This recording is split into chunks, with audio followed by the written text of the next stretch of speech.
Heyo, this is Stracco, and today we're going to be doing something a little bit different, which is I have Facecam on.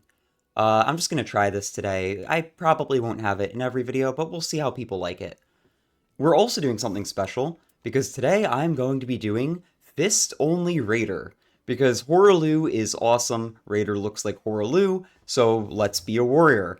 To make this a little bit easier on myself, we're going to be running partial HP restoration upon post-damage attacks, endurance +3, Art gauge fills moderately upon critical hit, and taking attacks improves attack power. I want damage taken while using character skill, improves attack power and stamina. Because attack buffs in this game stack in a way where the more you have of them, the more buff that you get. So I want to have multiple buffs because I'm not going to be doing damage. And let's see what we can do. Ugh, I think spawning in on this part of the map is like the worst spawn you can get. But oh well. We have a camp right here. Okay, that wasn't rendering in. Let's make sure I drop that weapon, or I'm going to be immediately failing this run. And yeah, we'll see how this goes. So, I kind of was looking for something fun to do while I wait for the... Oh, yikes. Did my passive not work? I was kind of waiting for something fun to do while... Or looking for something fun to do while we wait for the new Everdark content to come out in 2 days. I'm also in the middle of editing my Black Myth Wukong video right now, but I realized I wasn't going to have that done by today, and I don't want to not upload for like 3 days. I'm trying to really make a rule for myself of being consistent. I knew there was one of you here. Get back here. Like, I'm trying to really make myself commit to this grind, right? Like, I don't want to abandon this and get lazy just because it's easy to shrug off missing a day. I also don't want to spam upload though, so like I take the occasional break, but I don't want to go more than 1 day between uploads. So I figure fists only. This is going to be a fun run to watch, probably a pretty quick one, let's be real, and, well, either really quick or really long. And it's an opportunity to, kind of just flex and relax while I play, because there's not a lot to think about here. I don't have to think of what weapons to get. I don't need to worry about, trying to get good gear. I just need as many buffs as I can find, and yeah, let's punch stuff. Ooh, also, this is heavily inspired by Horaloo, because my friend and I were talking about the lore of Elden RIng with each other, and dude, Horaloo is just such a cool character, but he also explains a lot about what it means to be an Elden Lord, what you need, like, what qualities you need to possess in order to have grace. We'll pick this up, but we won't use it. I'm gonna try to get good passive effects, but, like, it's not gonna be a major plot point here. If I get good ones, cool. If not, oh, well. Great. So I actually figured this would be a really good run to talk about the lore of Elden RIng. I'm probably not ever going to do a proper lore video, but I do want to talk about it because I feel like I understand really well now what it means to be guided by grace, and a big plot point throughout Elden RIng is that most people can't see grace, and that's kind of both a mystery to solve and also a driving force, because so long as you can see grace, you cannot die. You will always come back for so long as you are guided by grace. And that's a very big plot point, right? But then, meanwhile, you've got people losing their grace left and right. And the kind of mystery, if you care for the lore, is, well, why? And I think I understand it. But first you need to understand, for those who have never really played Elden RIng or never cared, basically there's demigods, and these demigods are the children of the true god, Marika, who herself is the vassal, I suppose is the best way to call it, of the Greater Will. Greater Will being just an unfathomable space god. You don't really need to know more than that. And Marika gets mad at the Greater Will and shatters the Elden Ring, which is a manifestation of the order that governs the world. Like, the Elden Ring dictates what the world is. Ooh, I love these guys. Watch. Oh, ah! It's so cool. So yeah, Marika shatters the Elden Ring, and that's why the lands are in chaos. Now, originally, what was supposed to happen was that Marika's children, the demigods, would... One sec, if I use a Blood Boil aromatic, do I actually hit harder? Or did I just make it so I get myself one shot? Ow. Marika's children, the demigods, were supposed to battle amongst each other and reforge the Elden Ring. And they kind of instead went to a standstill. Right? So much so that after, I don't know, hundreds of years, we're not given an exact time frame, but it was a while, the Greater Will actually forsakes Marika's children and says, alright, you guys suck. If you're not going to be strong enough to reforge the Elden Ring, I'll bring in some warriors who can. And it brings back the Tarnished, which, to my understanding, are a warrior race, essentially. Like, Hoaraloo is a Tarnished, that was cast out from the Lands Between. And, when they were cast out, they just kind of all left together, and that was that. But the Tarnished are a people that they fought and they died outside of the Lands Between. And then they were called back. What am I fighting? Caligo? I don't need that type of damage negation. They were called back, and in being called back, they were given the goal of, hey, reclaim the shards of the Elden Ring, which are held by the demigods, each one has one, and become an Elden Lord, right? And it's really interesting because most of the Tarnished that you meet don't seem to really care about doing that. And the reason I point that out as interesting is because a lot of the Tarnished also lament the fact that they can't see the guidance of grace. There is an entire character that exists to tell you the lore of, hey, we can't see the guidance of grace. It's really, like, sad. Why have we been forsaken by Queen Marika? Woe is me. I didn't get my buff. That's very sad. Right? But what I believe now, having talked about this with my friend a little bit, is that in order to retain the guidance of grace, you need... Why do I have 4 attack buffs? Holy. In order to retain the guidance of grace, you need to be actively trying to become the Elden Lord. If you're not, you lose your guidance. I think I have improved crits. Let's do it. I'm hitting him like a wet noodle. But if you aren't pursuing grace, you lose, or if you aren't trying to become Elden Lord, you lose the guidance of grace. But there's another situation where I've noticed that you lose guidance of grace, and that's if another Tarnished who is guided by grace beats you in a fight. I couldn't roll. I hate this thing. Beats you in a fight to the death, most of the time they don't come back. So if you're not trying to become Elden Lord, or you lose in a fight to the Tarnished, in that case our character, you cease coming back, which makes me think there is a certain point in the game in which your character canonically no longer can lose a fight. And that is once you meet Malekith. Because Malekith wields destined death. So theoretically, if he kills you, you should just be dead. Like, that should be game over. But it's not, and I believe the reason for that is this is a video game.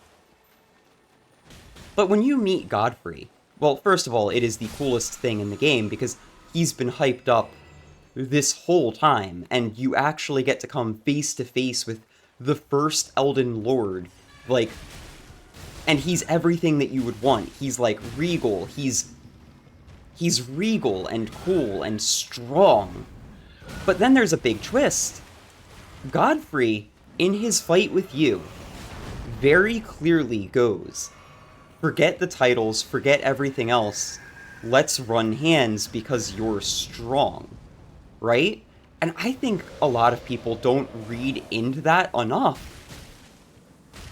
Because what makes Godfrey worthy of being the Elden Lord isn't anything to do with his poise or his ability to be, like, kingly. No, he's worthy of being Elden Lord in his own words because he's strong.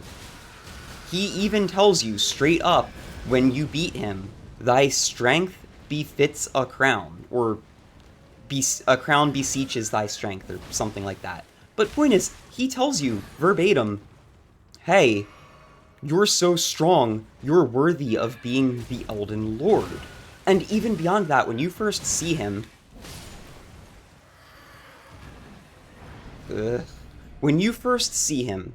if you pay attention to the cutscene, a guidance of grace points you to him, telling you, hey, if you want to be Elden Lord, here is your final challenge. But more than that, if you pay attention, it also points him at you. You are both the final challenger for the other person. And this gives such a different perspective on it, because it basically shows the greater will doesn't care about what your goal is, what you're trying to do. All that it cares about is having the strongest Elden Lord that it can. And to that effect, and having some sort of order be put on the world, right? The greater will doesn't stop you from turning the entire lands into a horrendous hell pit. It literally lets it happen as long as you reforge the Elden Ring. That is the Dung Eater ending. All of the Tarnished that it brought back basically to have a tournament fight to the death to determine, hey, which one of you is the strongest? I need somebody who can go gather the Great Runes and basically reforge the Elden Ring using them. That's all it wants. If you want to turn the world into an undead nightmare, you can. If you wish to make it so that the world actively is horrendous desecration land, you can. Also, I've just realized I am not getting the post-mitigation healing with fists. It's great. It doesn't care, though. The only path that you really get pushed away from is the Frenzied Flame ending. And I guess to a lesser extent, the Ranni ending. But even then, I don't know what Ranni does exactly. Does she usurp the Greater Will and make her own order? Or is Ranni's whole thing still a part of the Greater Will? A lot of people theorize that there's different outer gods on par with the Greater Will. So there are confirmed different outer gods. Like, there's the one that is trying to possess Melania. There's the one that is messing with Miquella. There is the formless mother that Moog worships, right? But we don't really know for certain that these gods are explicitly lesser or equal to the Greater Will. You can only kind of guess. Like, is the Greater Will above all of them? Sort of like a Azeroth in Cthulhu mythos type thing, where, for those who don't know, despite all of the horrendous evils and stuff of Cthulhu, there is something above him. There's, like, a god above the gods, and it's implied that there's a god above the gods above the gods. Whatever. Going on a tangent here, is the Greater Will greater than all of the other gods that we hear of? I don't know. And I don't believe we're meant to have an answer. But what it wants is the strongest possible Tarnished to basically smack those kids who are refusing to play the game that it wanted them to play of, hey, reforge the Elden Ring, and have somebody actually reforge the stupid ring and remake the order that Marika shattered. Right? So yeah, all of the ones who can't see grace have given up on becoming Elden Lord. Even if they were resurrected initially, they can't see grace, because they've given up. Gideon Ofnir was trying to become Elden Lord. All of his plans were to do with becoming Elden Lord. And then he learns that there is a horrendous parasite thing in the tree, and he basically goes, well, no matter what I do, I can't beat the Elden Beast. That's impossible. A man can't beat a god. But that's what the Greater Will is asking. Or maybe that's what Marika's plan is, because it's kind of back and forth on how much of this is her and how much of this is the Greater Will. So Gideon just gives up. Basically like, dude, you're asking the impossible of me. I can't do that. Oh, it's a Gaping Dragon. We're going to use this early because it's a good chunk of damage, and also because this is going to take forever anyway. There we go.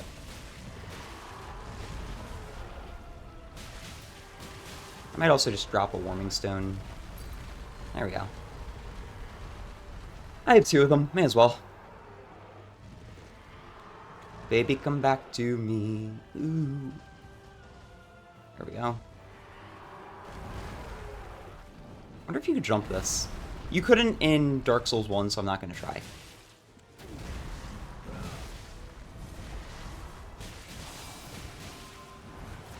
Honestly, I don't think that hits me. I love that they faithfully recreated the Gaping Dragon, including all of the jank.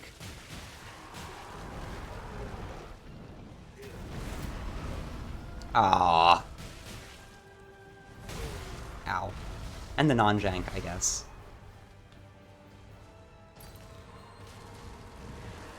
Hey. Ow. Oh boy. Unfortunately, I can't fire grease my fingers. This is going to be a long fight, by the way. Which is part of why I figured I'd talk about Elden Ring lore, because Elden Ring lore has a lot to it. And may as well explain as much as I can while I'm doing it. So yeah, Godfrey basically explicitly tells you that in order to be Elden Lord, you need to be strong. Which is symbolic in he rips away the fancy titles and goes back to just being the warrior who was initially strong enough to be Elden Lord in the first place when you press him. He's even excited about it, like, happy, because he was never the king. That's why he has the lion on his back in the first place. He wasn't kingly, he was violent, he was rough, he was rude, and he needed something to keep him in check, or else he would have just been not able to be king, because he wasn't naturally, I want to say diplomatic, but apparently he was very charismatic. But as a king, you can't just punch people in the face because they disagree with you. Which, honestly, maybe that's where things started going wrong in the Lands Between. If they just let Godfrey punch people in the face, it all would have been fine. Did I just poise break this thing? That's funny. Not even gonna try.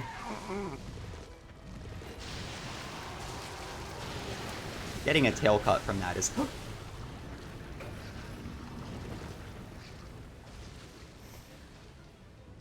My video, my rules, that never happened.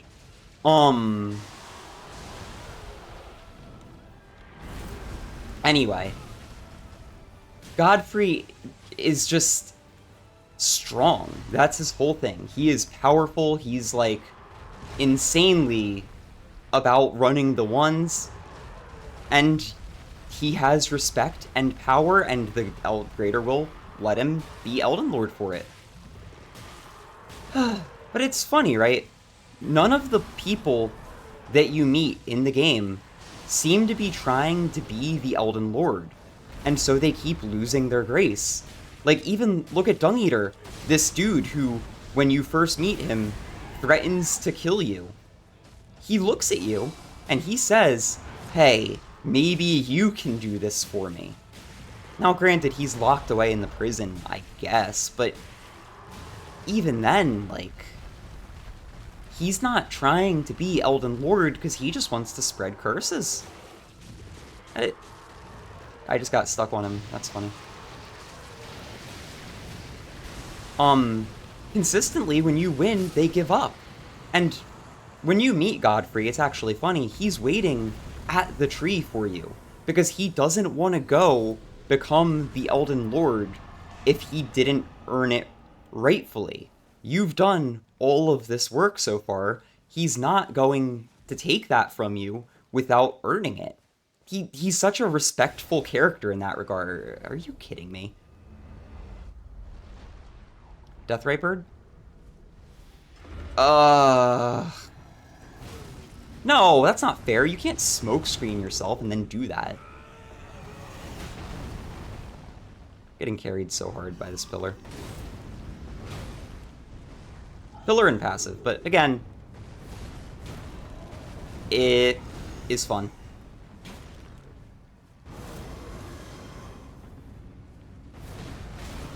Ow, I got stuck.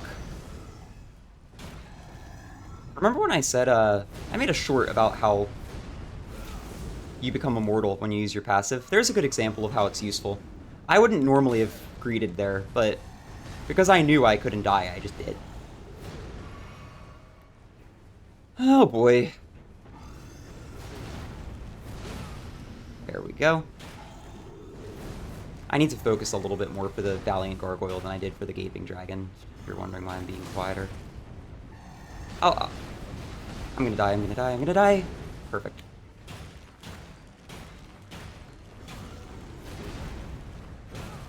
Okay. This bush is literally my whole camera.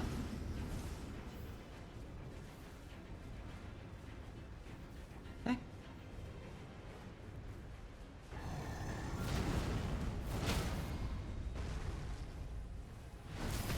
Critical hits, give me back my ult a little bit. We're gonna heal up because I don't see a reason not to. Oh, thank God. The axe is so much easier than the twin blades to deal with. I lie. Dude, chill. Okay, I'm actually sweating a little bit. It's summer, it's hot, and I am scared. I should use the skill more often. It's my best damage. Stop. Stop. Dude. Remember when I said the axe was easier? Perfect. He's dead. I've been cheated. And whip. Okay.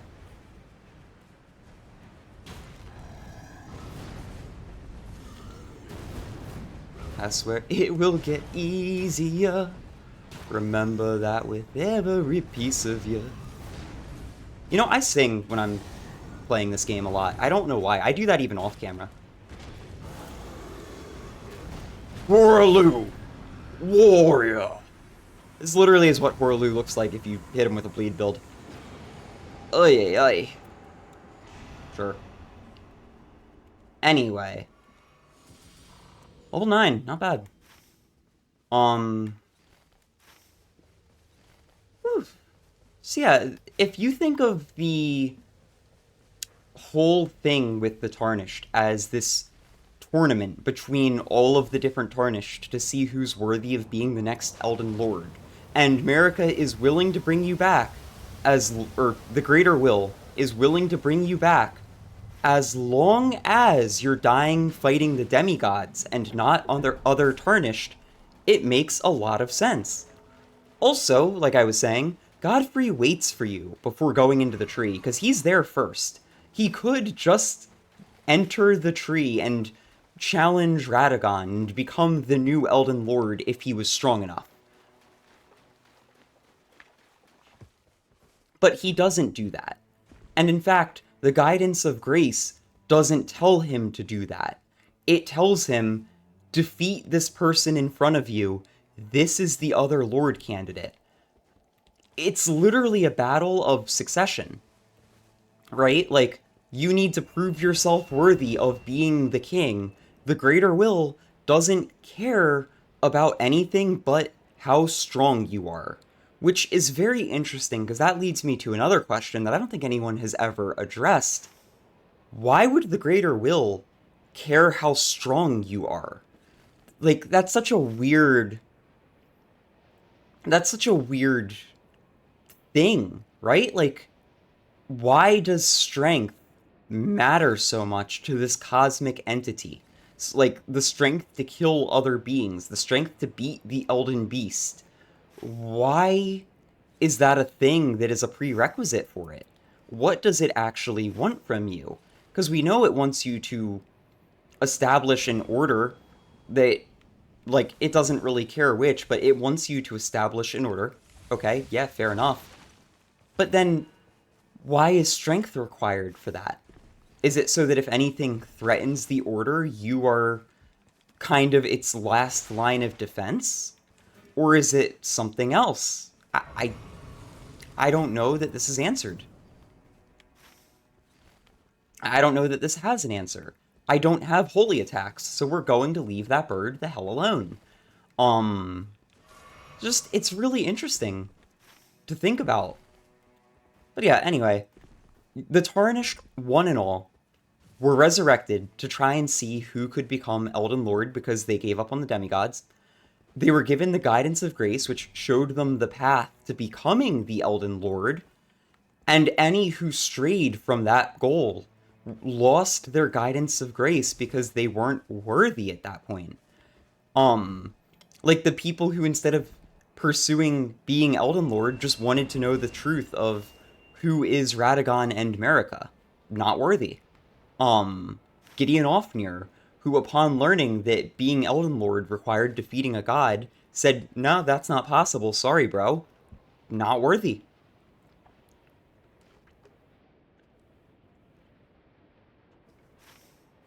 I usually drink water while I do this, but I'm in the mood for coffee today. Very nice. It just...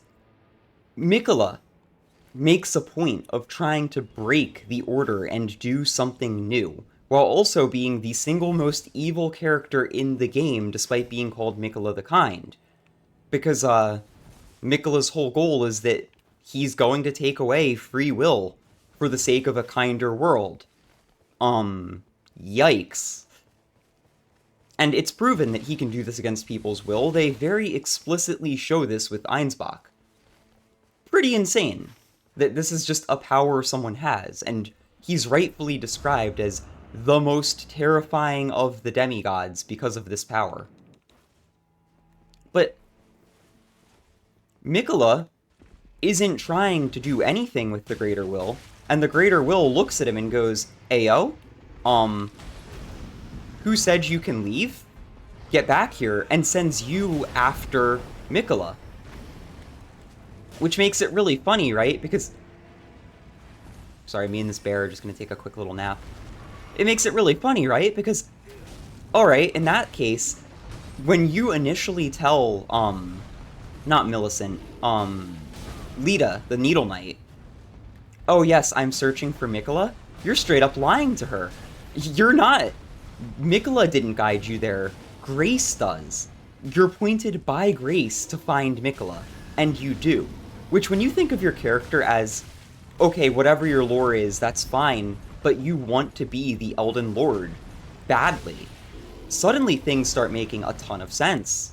Like, that really is your character's goal. You can mash out of this grab, by the way. A lot of grabs in the game, if you mash really hard, you can escape. There's some you can't, but just keep that in mind. You can hit the face buttons too, you don't have to hit L1, R1. Also, something I just realized, I'm actually getting HP back for successive attacks. Very, very nice. Most of the effects don't work with fists, because I don't know if you've noticed, but I'm not getting back health from post-damage mitigation hits. It's very sad. Ow. Yeah. So, whatever your Tarnished may be, he wishes to be the Elden Lord, and the game is his journey to do so. Which is super cool. Perfect dodge. Alright. Buff myself up with a pillar real quick. Drop down. Ow. I mean, I wanted to drop, not get smacked, but this is fine. And hit him hard. Okay. The next cast of my ability should kill. I'm stuck on the pillar! Have I mentioned I really, really hate Raider's ultimate? Like, I want to throw that out there. I really hate his ultimate. That just single-handedly might have cost me my ability to actually beat Knight 2. Ugh.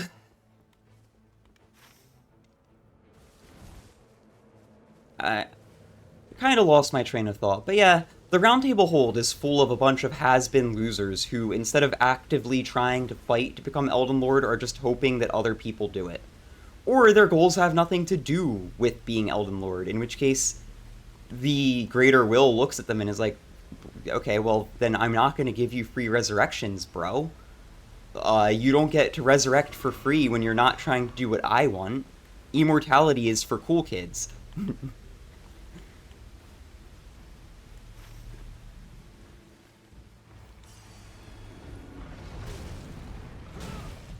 Yep.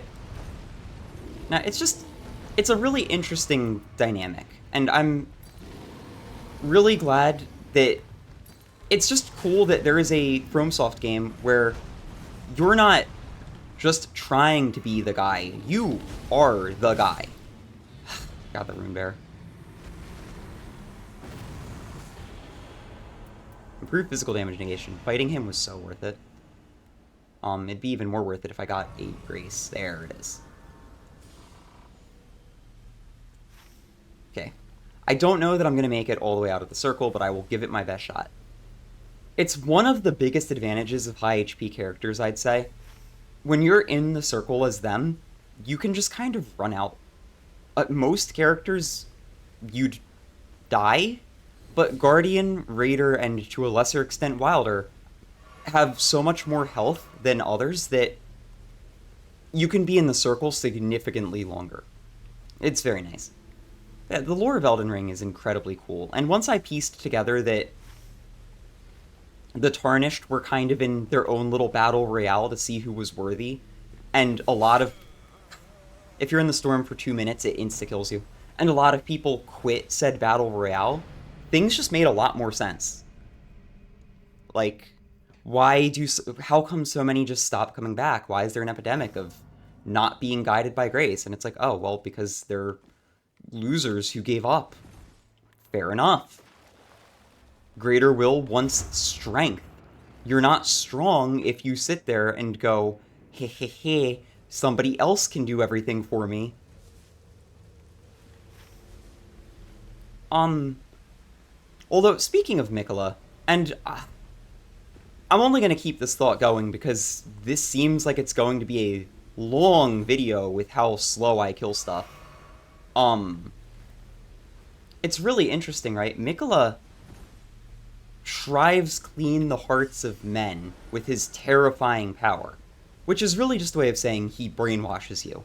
But he brainwashes you in such an insidious way. Like, it's like watching your best friend fall in love with a girl who's toxic, right? Where Miquella can tell people to do anything, and they will act as though it's not only a good idea, but their idea that they want to do it. Which is insane. Like, that power is so messed up if you think about it. He makes Einsbach, a once proud knight, essentially into a puppet. Just easily. You know, it might not be fist only, but I really want to use this Bewitching Branch, and, ow. I don't think it worked. Did it work?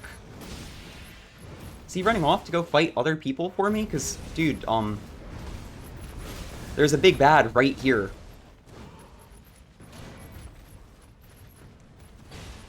Yo, it did work! Hell yeah. I mean, I wish he was fighting the thing I'm actually trying to fight, but, you know.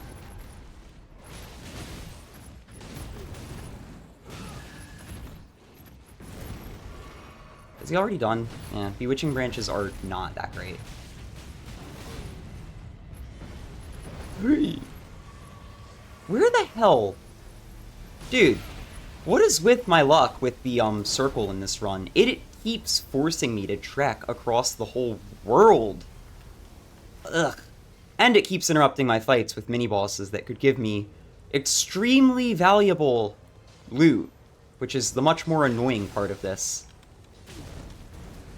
God damn it. I literally would have been able... I would have been able to get that bug if I didn't have my upgraded... If I just did the normal punch and not the upgraded one, but you unfortunately don't get a choice. Alright, well, this has been a series of unfortunate events. But anyway, about Miquella. The thing that's so insidious about Miquella's power is it doesn't make you clearly brainwashed. Like, you can't look at someone... If you ever see this tree, that's the thing to break, by the way. This one specifically. You can't look at people affected by Miquella's power and tell that they're being controlled to the extent that they are. Because they'll still act roughly like themselves, but they'll never go against what Miquella wants. And that is terrifying. Almost as terrifying as how useless what my drops are. So, like, there is a real argument to be made that he could have brainwashed Malenia. Because Malenia, when you meet her, is so out of sorts. She's sitting there at this empty tree, just kind of waiting for her brother. And whenever you read about how she's described, she's this proud warrior. But then you see her there, and she isn't. So was she also just a tool in Miquella's plan? And the interesting thing about him, it is, in my opinion, 100% confirmed Miquella is trying to help people and do the right thing.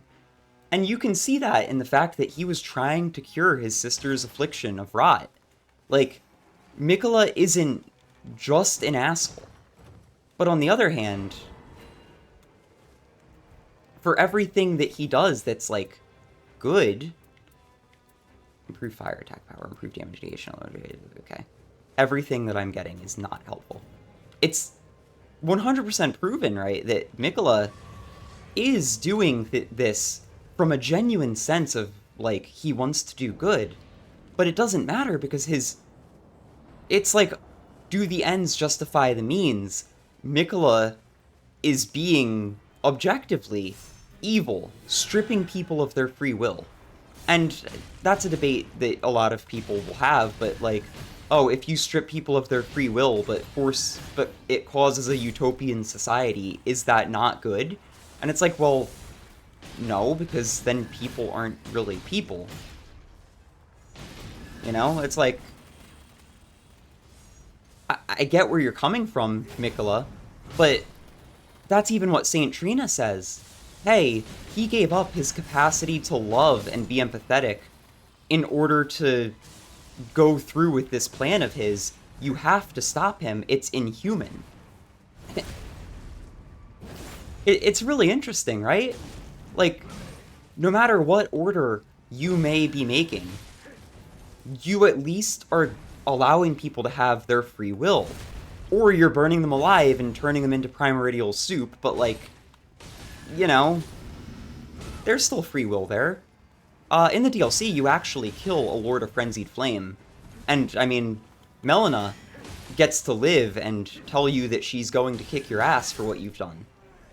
So, that kind of shows that just because you choose the Frenzied Flame ending, yes, you burn down everything near you, but life is still around. I'd even take the Frenzied Flame ending, right, as final as it seems, as not final at all. Because all life came from the Frenzied Flame initially, or something akin to it. It was the primordial soup of the world. And, when life sprang from the Frenzied Flame wishes to return the world back to the state it once was, where it was everything. Now, obviously, the world doesn't wish to do that, but now I look at the Frenzied Flame ending as it's a cycle.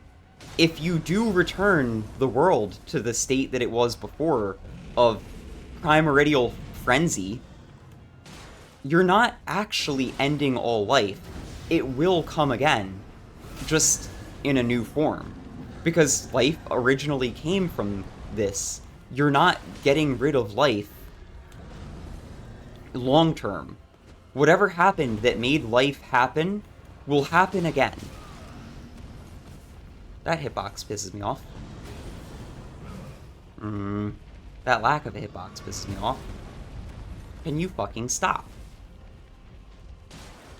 Great, I'm gonna have to censor myself because I try to not curse too much.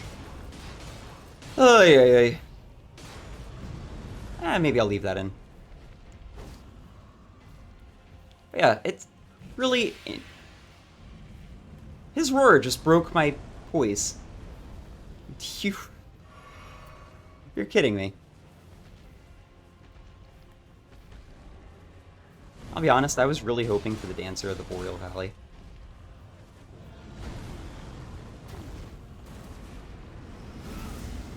Dude! This is my other problem with the Dragonkin.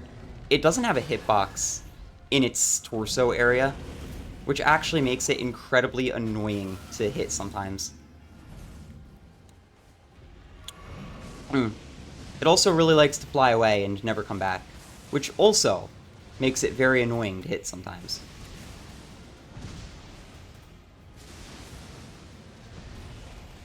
Yeah. So Miquella's order is kindness at the cost of free will. And if you're someone who believes that that's worth it, then I mean, yeah, fair enough. Miquella's order is kind. But the game does its best to make a point that Miquella's order is not what it appears. His kindness is not kindness. Like, he lost the plot.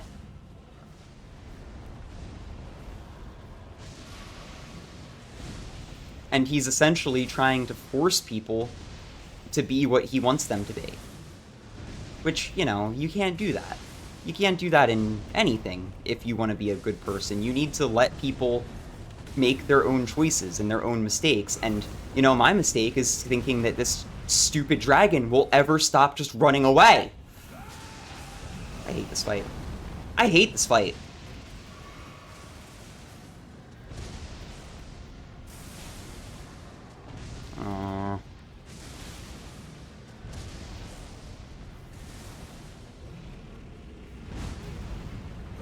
There.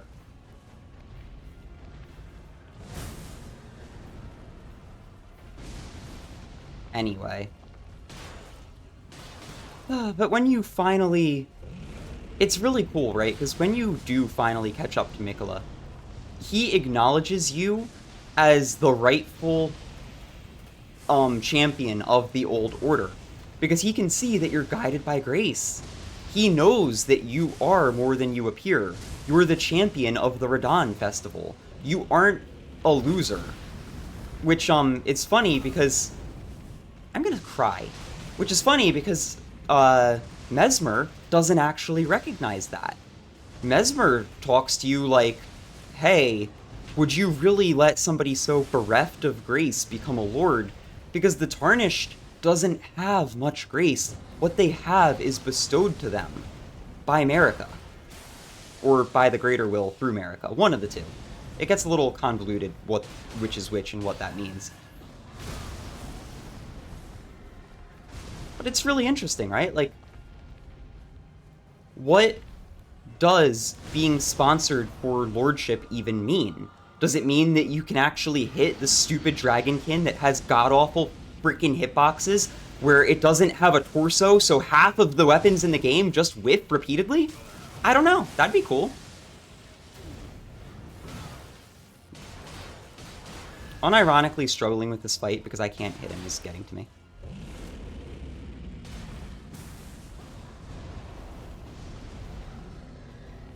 Also, I think enemies should not be allowed to leave the circle. Like, I wouldn't mind this dude nearly as much as I do if he didn't constantly scoot his ass out of the circle and then refuse to come back in. Anyway, ranting a little bit. Oh my god. Ranting a little bit over. Let's just keep talking calmly about Miquella. It's interesting that he is opposed to you, because in his mind, his order is very kind. But you're looking at it and you're like, no. And again, he's another character who is trying to cheat the system. Instead of being strong enough to earn his order, he's trying to do this convoluted way. And that's not what the Greater Will wants. The Greater Will wants whoever is going to be the Lord to earn it with strength. And strength alone. Genuinely, who designed... Okay, whatever. Strength and strength alone. So this whole plan that Miquella has isn't at all what the Greater Will is okay with.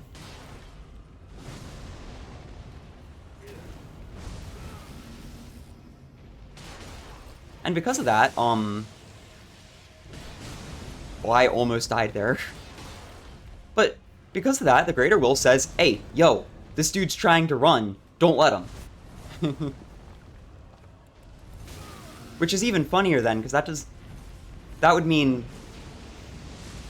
that in the normal ending before the DLC, Miquella went off, became a god, and you just didn't know? And he got away with it? But you're already Elden Lord and made your order, so like, he can't do anything about it. Sucks to suck.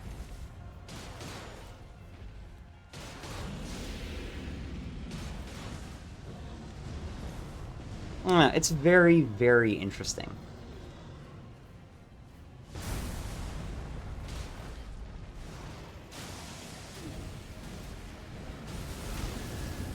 Yay. I rolled, but Alright, well, that was a great showcase of why the Nox Dragonkin Soldier is the single worst fight in the game, and they need to make it so that the stupid circle doesn't let things leave. But, yeah.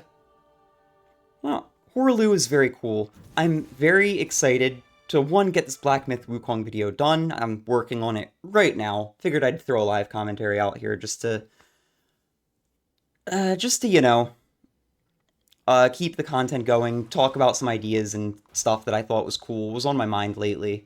Things that I feel like I put together about the lore and, like, what the Tarnished are, what are the limits of your immortality. And, yeah, I'll be back with Nightreign as soon as the Everdarks drop, with probably a more edited video than normal.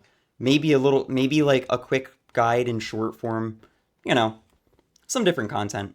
But, yeah. Sad I didn't make it to the Everdark, or not the Everdark, sad I didn't make it to the final night boss, but we'll come back to that. And, yeah. If you liked the face cam, let me know. I won't do it every video, I probably won't do it in the next one, but, you know, just kind of trying a few different things, seeing what sticks, seeing what I like, and yeah. Till next time, see ya. My hair really looked like this the whole time? Damn it.